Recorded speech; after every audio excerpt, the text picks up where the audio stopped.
Hindi film industry को दुनिया भर में बॉलीवुड के नाम से जाना जाता है। दुनिया में सबसे ज्यादा फिल्में बनाने का रिकॉर्ड भारत के नाम है।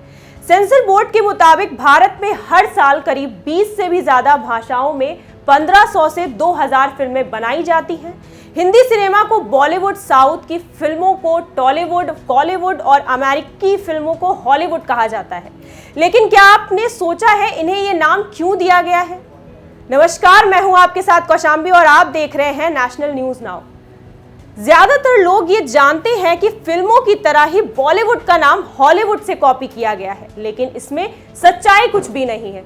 कहा जाता है कि सिनेबिलिटीज मैगजीन की कॉलमिस्ट बेविड़ा कोलको ने 1976 में सबसे पहले बॉम्बे के लिए बॉलीवुड शब्द का इस्तेमाल किया है।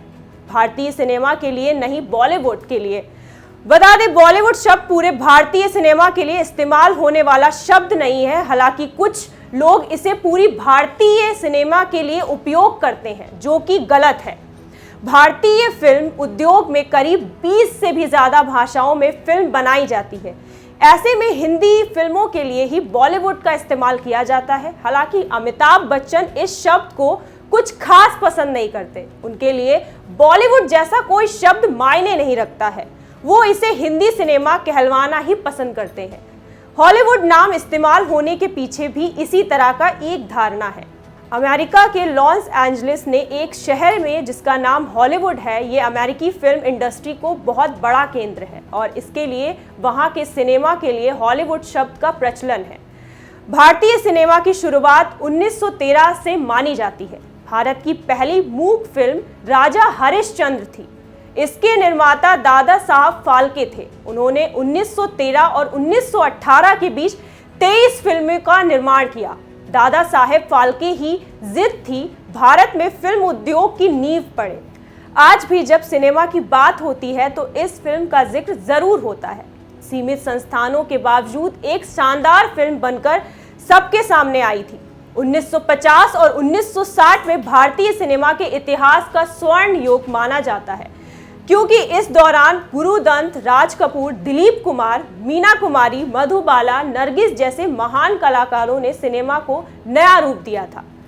सिनेमा उद्योग भारत का सबसे पुराना उद्योग रहा है और आज भी सिनेमा ने बहुत बड़ा रूप ले लिया है। सिनेमा के माध्यम से देश में ही नहीं बल्कि विदेशों में भी करोड़ों लोगों की आजीविका है। आज हमारे भारतीय सिनेमा का सबसे महत्वपूर्ण दिन हिंदी फिल्म रही है। उन्होंने हिंदी को न केवल राष्ट्रीय बल्कि अंतर्राष्ट्रीय स्तर पर भी भारतीय सिनेमा ने बहुत महत्वपूर्ण स्थान दिलाया है। सिनेमा इंसान को पैसे कमाने का एक बहुत अच्छा साधन है। सिनेमा को बनाने से लेकर उसके विवरण और प्रदर्शन तक हर स्थान पर व्यावसायिकता का नाम देखा गया है। सिनेमा घरों में व्यापारिक विज्ञापन में भी दिखाए जाते हैं, क्योंकि जब सिनेमा घरों में बड़ी संख्या में लोग फिल्मों का देखने के लिए पहुंचते हैं तो इससे जो भी व्यापारिक विज्ञापन दिखाए जाते हैं उनके बारे में जानकारी सभी लोगों को मिल जाती है। व्यापारी वर्ग अपने विज्ञापन देखकर अपने व्यापार को बढ़ाने में सफल हुए हैं। जहां लोगों को सिनेमा के द्वारा लाभ होते हैं, वहां सिनेमा के द्वारा बहुत सी हानियां भी देखने को मिलती हैं। जब हम सिनेमा देखते हैं तो स्वास्थ्य की दृष्टि से आंखों के लिए बहुत हानिकारक होता है। इसकी वजह से दुर्भाग्यवश ये कहने में कोई बुराई नहीं है कि आज सिनेमा का प्रभाव मानव के जीवन में बहुत गलत हो गया है, क्योंकि इससे मनुष्य के अंदर बनाने वाले अश्लील चित्र, संवाद और गंदे गाने आदि बहुत गलत चीजें होती हैं। और भारतीय सिनेमा के द्वारा ही धोखाधड़ी, फैशन, शराब, जुआ, मारधाड़, हिंसा, अपहरण, बलात्कार, तस्करी, लूटपाट आदि जो भी समाज विरोधी दृश्यों को इसमें दिखाया जाता है, उन सब से युवा, बच्चे, सभी लोग अनुशासनहीन हो गए हैं। आज के युवा वर्ग की मांग ये है कि वह दर्शकों को अपना देश की सभ्यता, संस्कृति और गौरवपूर्ण परंपरा के दर्शन सिनेमा के माध्यम से कराए। अच्छे चित्रों को निर्माण करके उनमें भारतीय संस्कृति, सामाजिकता और नैतिक परंपराएं दिखाई जाएं, जिससे दर्शकों के मन में अच्छी भावनाएं समाज और देश के प्रति आए।